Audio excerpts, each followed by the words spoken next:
الحمد لله رب العالمين. الصلاة والسلام على رسوله الكريم وخاتم النبيين وعلى آله الطيبين وأصحابه الطاهرين والمؤمنين والمسلمين كلهم أجمعين. أما بعد، فقد قال الله تعالى في القرآن العظيم والفرقان المجيد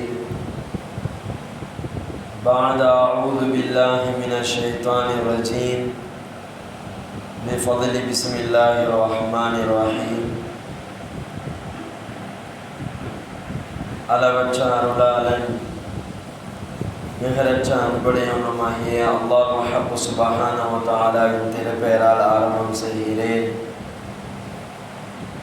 கண்மணி நாயகம் ரசூலுல்லாஹி ஸல்லல்லாஹு அலைஹி வஸல்லம் அவர்களின் மீதும் அவர்களினுடைய அடிச்சுவடுகளை அவர்களினுடைய நல் உபதேசங்களை அப்படியே பின்பற்றி வாழ்ந்த சத்திய சஹாபாக்கள், தாபிஈன்கள், தபா தாபிஈன்கள், நாதாக்கள், சுஹதாக்கள், வலிமார்கள், நல்லடியார்கள் இன்னும் நம் அனைவரின் மீதும் அல்லாஹுவின் சாந்தியும் சமாதானமும் பொருத்தமும் என்றென்றும் என்று நிலவற்றும் ஆகுக. ஆமீன். அன்பிற்கும் இறை நேசத்திற்கும் ஒளித்தான் அல்லாஹுவின் நல்லடியார்களே, அல்லாஹ் சுப்ஹானஹு வ தஆலா இந்த ரபீஉல் அவ்வல் பிறை 22 அதிலும் ஒரு ஜும்ஆவுடைய தினத்தை அடைய செய்து அந்த ஜும்ஆவுடைய வணக்கங்களை எல்லாம் நிறைவேற்றுவதற்காக நம்மை ஒன்று சேர்த்திருக்கின்றானே, அந்த அல்லாஹ் தஆலாவிற்கே புகழ் அனைத்தும் உரித்தாகட்டுமாகுக. கண்ணியத்தில் குறித்தானவர்களே, நாயகம் ஸல்லல்லாஹு அலைஹி வஸல்லம் அவர்கள் இந்த உம்மத்திற்கு வாங்கி கொடுத்த சலுகைகள் என்ற தலைப்பிலே சில விஷயங்களை மட்டும் உங்களிடத்தில் நான் பகிர்ந்து கொள்ள ஆசைப்படுகிறேன். அன்பில் குறித்தானவர்களே,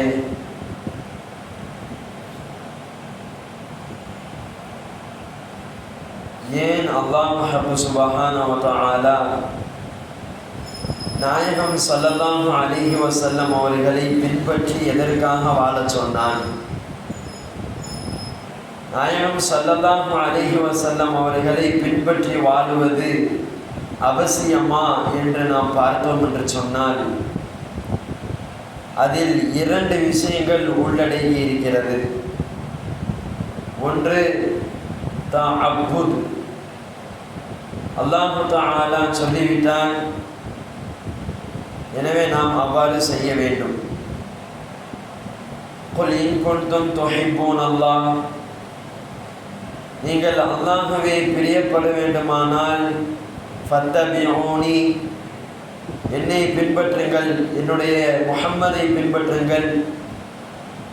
யுஹ்பிபுகுமுல்லாஹ், அப்பொழுது அல்லாஹ் உங்களை பிரியப்படுவான். வயக்ஃபிர் லகும் துனூபகும், உங்களுடைய பாவங்களை மன்னிப்பான்.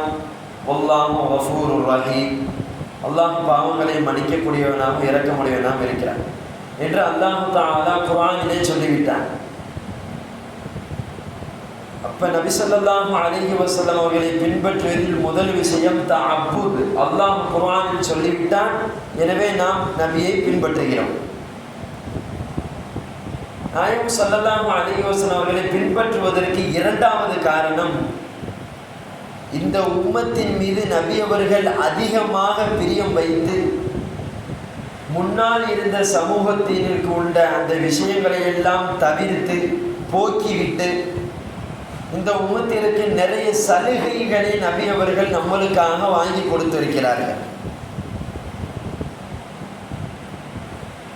நபி அவர்கள் தன்னுடைய கவனத்தில் இந்த உம்மத்தை முஹம்மதியாவை கவனத்தில் வைத்து நிறைய சலுகைகள் கிட்டத்தட்ட ஹதீஸ் நூல்களிலே சொல்லப்பட்டிருக்கிறது. நபி அவர்கள் இந்த உம்மத்திற்காக வாங்கி கொடுத்த சலுகைகள் 700க்கும் மேற்பட்ட சலுகைகள்.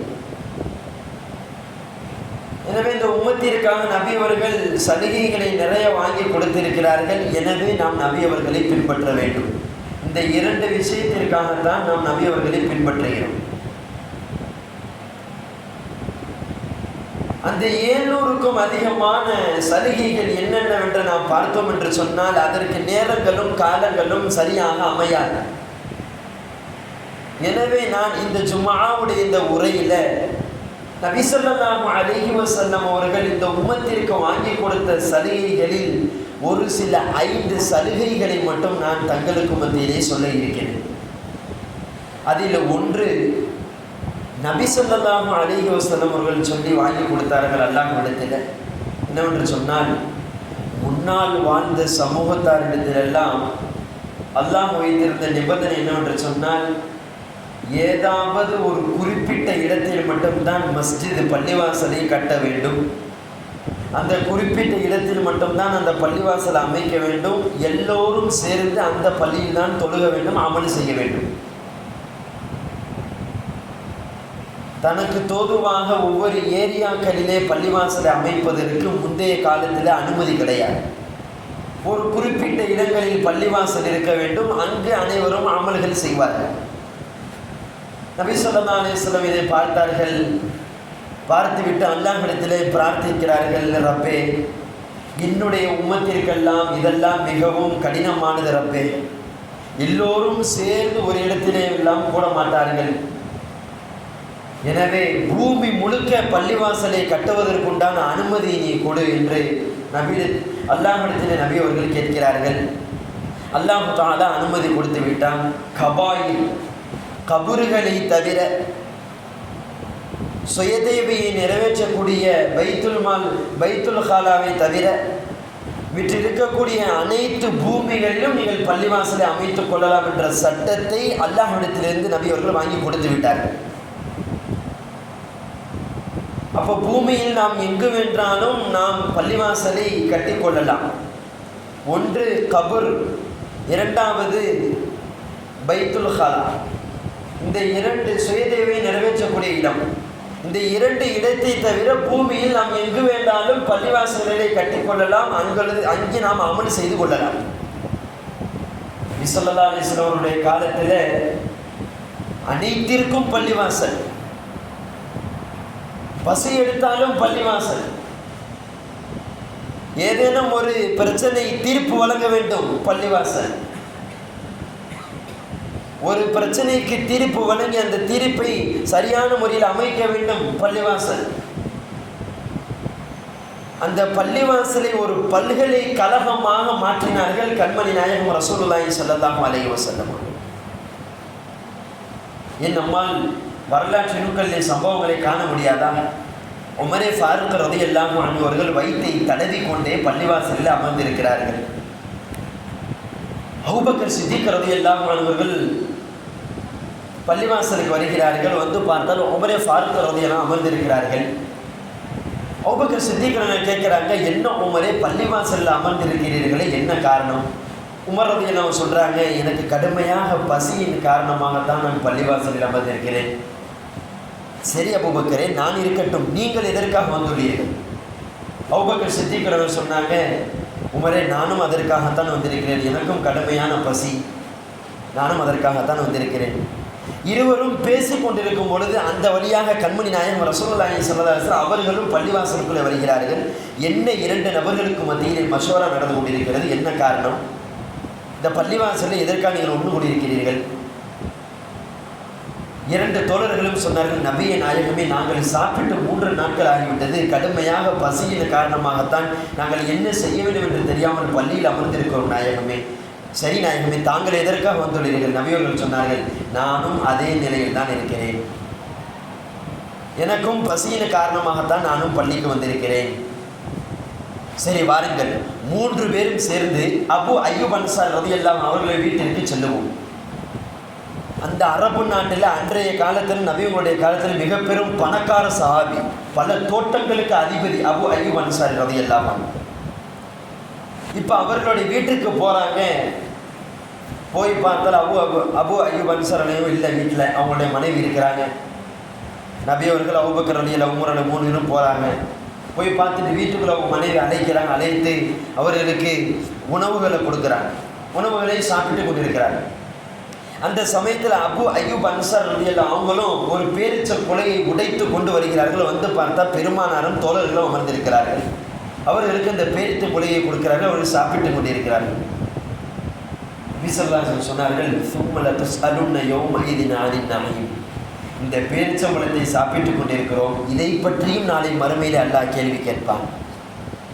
உடனே உமர் ரலியல்லாஹு சொல்றாங்க, நபியே நாயகமே, என்ன 2 பேரிச்சம்பழம் சாப்பிட்டதை கூட அல்லாஹ் கேட்பான்? நபி ஸல்லல்லாஹு அலைஹி வஸல்லம் சொன்னார்கள், சும்ம லதுஸ்அலுன்ன யௌமஇதின் அனின் நஈம். உலகத்தில் நடக்கக்கூடிய அத்தனை விஷயங்களை பற்றியும் அல்லாஹ் தஆலா நாளை மறுமையில் கேள்வி கேட்பான் என்று சொல்லி முடித்து விடுகிறார். அன்பில் குறித்தானவர்கள், நபியுடைய காலத்திலே எதற்கெடுத்தாலும் பள்ளிவாசலை எங்கு வேண்டாலும் அமைத்துக் கொள்ளலாம், அங்கே அத்தனை நபர்களும் இபாதத் செய்து கொள்ளலாம் என்ற சலுகையை இந்த உம்மத்திற்கு வாங்கி கொடுத்தவர்கள் பெருமானார். இரண்டாவதாக இந்த முஸ்லிம் சமூகத்திற்கு நபி அவர்கள் வாங்கி கொடுத்த சலுகை என்ன என்று பார்த்தோம் என்று சொன்னால், முன்னால் இருந்த சமூகத்தில் எல்லாம் அல்லாஹ்வை வணங்க வேண்டும் என்று சொன்னால் அவர்கள் ஒழு செய்யாமல், ஒழு இல்லாமல் அல்லாஹ்வை வணங்கவே முடியாது. ஒழு கண்டிப்பாக செய்திருக்க வேண்டும். திக்ர் செய்யணுமா, ஒழு இருக்க வேண்டும். குர்ஆன் ஓதணுமா, ஒழு இருக்க வேண்டும். பள்ளிவாசலில் அமர்ந்திருக்கணுமா, ஒழு இருக்க வேண்டும். இப்படி இருந்தது முன்னால் இருந்த சமுதாயத்தில். நபி அவர்கள் இதையும் தட்டி அல்லாஹ்விடத்தில் கேட்டுவிட்டார்கள், ரப்பே இதெல்லாம் என்னுடைய உம்மத்திற்கு முடியாத ரப்பே, இன்னும் நீ லேசாக. அல்லாஹ் தஆலா வசனத்தை இறக்கிவிட்டான், இல்லம் தஜிது மாஅன், இல்லம் தஜிது மாஅன், உங்களுடைய உம்மத்திலே தண்ணீரை பெற்றுக்கொள்ளவில்லையா, பரவாயில்ல, ஃபதயம்மமு, அவர்கள் தயமம் செய்து கொள்ளட்டும். ஃபதயம்மமு ஸஈதன் தய்யிபா, அந்த தயம்மம் என்பது அவர்களுடைய உடலை சுத்தப்படுத்தும். சுத்தமான பூமியிலே 2 அடி அடித்து முகத்தில் ஒரு தடவு, 2 கைகளிலும் ஒரு தடவு, இதற்கு பெயர் தயம்மம். இந்த தயம்மத்தின் மூலம் ஒழு செய்வதற்கு தேவை. தண்ணீரை நீங்கள் பெற்றுக்கொள்ளவிட்டால் இதை நீங்கள் செய்து கொள்ளலாம். இந்த தயம்மத்தின் சலுகையை வாங்கி கொடுத்தவர்கள் யார்? முன்னாடி இருந்த சமுதாயத்திற்கெல்லாம் இந்த தயம்மம் என்பது கிடையாது. இந்த உம்மத்திற்காக நபியவர்கள் வாங்கி கொடுத்தார்கள். இந்த சட்டம் இறங்கிய உடனே சஹாபாக்களுக்கு இந்த தயமத்தினுடைய சட்டம் முழுசா தெரியல. தண்ணி இல்லைன்னு சொன்னா உடனே தயமம் செய்து விடுவார்கள். குடிக்கிறதுக்கு தண்ணி இல்லைன்னு சொன்னா உடனே தயமம் செய்து விடுவார்கள். சஹாபாக்களுக்கு சட்டத்தை அறிய தெரியல. பயணத்திலே சென்று கொண்டிருக்கிறார்கள். உமர் ஃபாரூக் ரலியல்லாஹு அவர்களும் அம்மார் ரலியல்லாஹு அன்ஹு இருவரும் சென்று கொண்டிருக்கிறார்கள். இருவருக்கும் ஒரே நேரத்தில் குளிப்பினுடைய தேவை ஏற்படுகிறது, கடமை ஏற்படுகிறது. குளித்தே ஆக வேண்டும். தொழுகையினுடைய நேரமும் வந்துவிட்டது. இப்போ உமர் ரலியல்லாஹு சொல்றாங்க, என்ன அம்மார், தொழுகையினுடைய நேரம் வந்துவிட்டதே, நாம் இருவரும் கடமையாக இருக்கிறோமே, நாம் குளித்து ஆக வேண்டுமே என்ற மஷூராவை உமர் செய்ய அம்மார் ரலியல்லாஹு விலகி கொண்டார்கள். நபி அவர்கள் தயமம் செய்து சொல்லியிருக்கிறாங்கல்ல அப்படின்ட்டு ஒட்டகத்திலேருந்து இறங்கி பூமியில் பிறல்றாங்க. பூமியில் அங்கிட்டு கிட்டமாக பிறண்டு கொண்டிருக்கிறாங்க. இப்போ உமர் ஃபாரூக் ரலியல்லாஹு இந்த சம்பவத்தை பார்த்துட்டு நேராக இருவரும் சென்று விடுகிறார்கள் பெருமானார் இடத்திலே.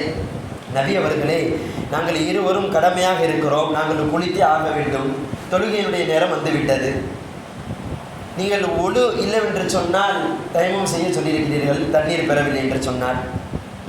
இப்போ குளிப்பதற்கு தண்ணீர் வேண்டுமே, அதற்கு தயமம் செய்து கொள்ளலாம் என்று நாங்கள் பேசி கொண்டிருக்கும் பொழுது அம்மார் பூமியில் விழுந்து புரண்டு கொண்டிருக்கிறார் நாயகமே. இந்த சம்பவத்தை சொன்னவுடன் நபி அவர்கள் தன்னுடைய பற்கள் தெரியும் அளவிற்கு சிரித்தார்கள். சிரித்துக்கொண்டே சொன்னார்கள், என்ன அம்மார், ஒழு செய்வதற்கு தண்ணீர் இல்லை என்று சொன்னால் எப்படி தயமம் செய்வோமோ, அது போன்று குளிப்பதற்கு தண்ணீர் பெறவில்லை என்று சொன்னால் ஒழுக்கு செய்யக்கூடிய தயமத்தை போன்றே தயமம் செய்தால் போதும், ஏன் முழு உடலையும் பூமியில் செலுத்தி புரண்டு விட்டீர்கள் என்று சொல்லி காமித்தார். அப்போ இந்த தயமத்தினுடைய சட்டத்தை இந்த உம்மத்திற்கு வாங்கி கொடுத்தவர்கள் பெருமானார். தண்ணீரை பெறவில்லை என்று சொன்னால் நாம் எப்படி என்ன செய்ய வேண்டும்? தயமம் செய்து கொள்ள வேண்டும். இந்த சட்டத்தை பெருமானார் தானே வாங்கி கொடுத்தார்கள். அடுத்தபடியாக இந்த உம்மத்திற்கு வாங்கி கொடுத்த மூன்றாவது சலுகை, முன்னால் இருந்த சமூகத்தில் எல்லாம் ஒரு நஜிஸ் அசுத்தம் ஆடையில் பட்டுவிட்டால் அந்த ஆடை அந்த இடத்துல கத்திரித்து எடுத்து விட வேண்டும், நறுக்கி எடுத்து விட வேண்டும். நபி அவர்கள் இதையும் அல்லாஹ்விடத்தில் கேட்டார்கள், ரப்பே இவ்வளவு பெரிய கஷ்டமா என்னுடைய உம்மத்திற்கு, இதை நீ லேசாக்கி கொடுக்க வேண்டும். அல்லாஹ் தஆலா சொல்லிவிட்டான், சரி நீங்கள் தண்ணீரை கொண்டு நீங்கள் சுத்தம் செய்து கொள்ளுங்கள், தண்ணீரை கொண்டு நீங்கள் சுத்தம் செய்து கொள்ளுங்கள். அதற்காகத்தான் ரசூலுல்லாஹி ஸல்லல்லாஹு அலைஹி வஸல்லம் வாழ்ந்து காட்டிவிட்டார். சிறு பிள்ளைகள் பால் குடி, ஆண் பிள்ளை தன்னுடைய ஆடையிலே சிறுநீர் கழித்து விட்டால் நபி அவர்கள் தண்ணீரை தெளித்தாலே போதும் என்று சொன்னார்கள். பால் குடி அந்த பெண் குழந்தை தன்னுடைய ஆடையிலே சிறுநீர் கழித்து விட்டால் தண்ணீரை தெளித்து கொஞ்சம் தேய்க்க வேண்டும் என்று சொன்னார்கள். அப்ப தண்ணீரினால் அசுத்தம் நீங்கிவிடும் என்ற சட்டத்தை கொண்டு வந்தவர்கள் பெருமானார். இந்த உம்மத்திற்கு வாங்கி கொடுத்த சலுகை. நான்காவதாக, லா ஹவுல வலா குவத்த இல்லா பில்லாஹில் அலியில் அதீம். இந்த ஒரு மந்திர சொல், இந்த ஒரு கலிமாவை முன்னால் இருந்த எந்த சமூகத்திற்கும் அல்லாஹ் தஆலா கொடுக்கவில்லை. இந்த உம்மத்திற்கு மட்டும் நபி அவர்கள் வாங்கி கொடுத்தார்கள். இந்த லா ஹவுல வலா குவத்த என்ன வேலையை செய்ய தெரியுமா? இந்த கலிமா. மாலிக் இப்னு அஷ்அரி ரலியல்லாஹு அன்ஹு அவர்கள் பெருமானாரத்தில் விரண்டு ஓடி வருகிறார்கள். நபியை நாயகமே 3 நாட்களாக என்னுடைய மகனை காணவில்லை, 3 நாட்களாக என்னுடைய மகனை காணவில்லை. நபி அவர்கள் லேசாக சொல்லி அனுப்பிச்சிட்டாங்களா, ஹவுல வலா குவத்த இல்லா பில்லாஹ் சொல்லுங்க, உங்களுடைய மகன் கணிச்சிருவாங்க. அவங்களும் போகிறாங்க, ஓதிக்கொண்டே இருக்கிறாங்க.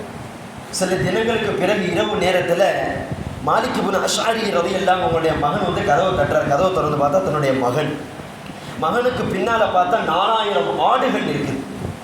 அப்படியே கூட்டிகிட்டு போயிட்டாங்க நபிகிட்ட. நபி நாயகமே இந்த ஒரு நிகழ்வு நடந்தது. நபி அவங்க கேட்குறாங்க, என்னப்பா நீ இத்தனை நாளாக காணாம போயிட்டாங்களே, எங்கே போன? அப்போ இந்த மாலிக் இப்னு அஷ்அரி ரலியல்லாஹு அவங்களுடைய மகன் சொன்னார், நபியை நாயகமே என்னை எதிரிகள் கடத்தி கொண்டு சென்றார்கள். அவர்கள் என்னை கடத்தி கொண்டு சென்ற மாதம் அஷ்ஹுருல் ஹுரும், 4 சங்கையான மாதம். இன்றும் அரபகத்தில் இந்த 4 சங்கையான மாதத்தில் யாரும் சண்டை போட மாட்டார்கள், போர் செய்ய மாட்டார்கள், விரோதம் கொள்ள மாட்டார்கள். ஒன்று முஹர்ரம், துல் கஅதா, துல் ஹிஜ்ஜா, ரஜப். இந்த 4 மாதத்திலும் அரபுகள் சண்டை போட மாட்டார்கள். எனவே இந்த மாதத்தில் என்னை கடத்தி கொண்டு சென்றதால் என்னை எதுவும் செய்யவில்லை நாயகமே. 4000 ஆடுகளை மேய்க்க சொல்லிவிட்டார்கள். நான் மேய்த்து கொண்டிருந்தேன்.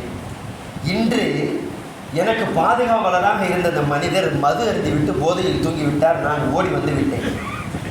ஓடி வருகிறேன், மதீனாவின் எல்லை வரை வந்துவிட்டு பின்னால் பார்க்கிறேன், நான் வளர்த்த 4000 ஆடுகளும் பின்னால் வந்து விட்டது நாயகமே. மாலிக் இப்னு அஷ்அரி ரலியல்லாஹு அன்ஹு கூப்பிட்டு நபி சொன்னாங்க, பார்த்தீர்களா இந்த லா ஹவுல வலா குவத்த எவ்வளோ பெரிய வேலையை பார்த்தீர்களா? உங்களுடைய மகனை திருப்பி கொடுத்தது மாத்திரமல்லாமல் 4000 ஆடுகளையும் பரிசாக கொடுத்து விட்டது. இந்த கலிமாவை நபி அவர்கள் இந்த உம்மத்திற்கு வாங்கி கொடுத்தார்களே.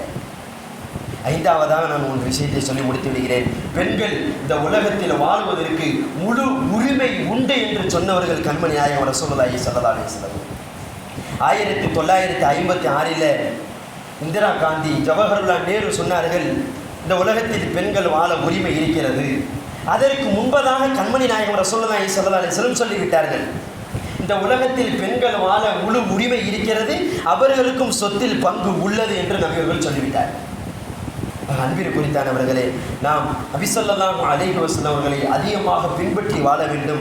நபியவர்கள் இந்த உம்மத்திற்காக அதிகமாக நிறைய சலுகைகளை வாங்கி கொடுத்திருக்கிறார்கள். அதற்கு பகரமாகவாது நாம் நபியவர்களை அதிகமாக பிரியப்பட வேண்டும். நபியவர்களை மட்டும்தான் நேசிக்க வேண்டும். நம்மளுடைய ரோல் மாடல் என்றும் பெருமானார் தான். வேறு யாரையும் நம்மளுடைய ரோல் மாடலாக அமைக்கக்கூடாது. நாம் நபியவர்களுடைய வாழ்க்கையை எடுத்து அதன் பிரகாரம் நம்மளுடைய வாழ்க்கையை அமைத்து நபியவர்களை பின்பற்றி வாழக்கூடிய முழு மனிதர்களாக உங்களையும் என்னையும் அல்லாஹ் தஆலா ஆக்கி புரிவானாக என்று துஆ செய்தவனாக என்னுடைய உரையை நான் முடித்துக் கொள்கிறேன். வஆஹிரு தஅவானா அனில் ஹம்துலில்லாஹி ரப்பில் ஆலமீன். அஸ்ஸலாமு அலைக்கும் வரஹ்மத்துல்லாஹி வபரகாத்துஹு.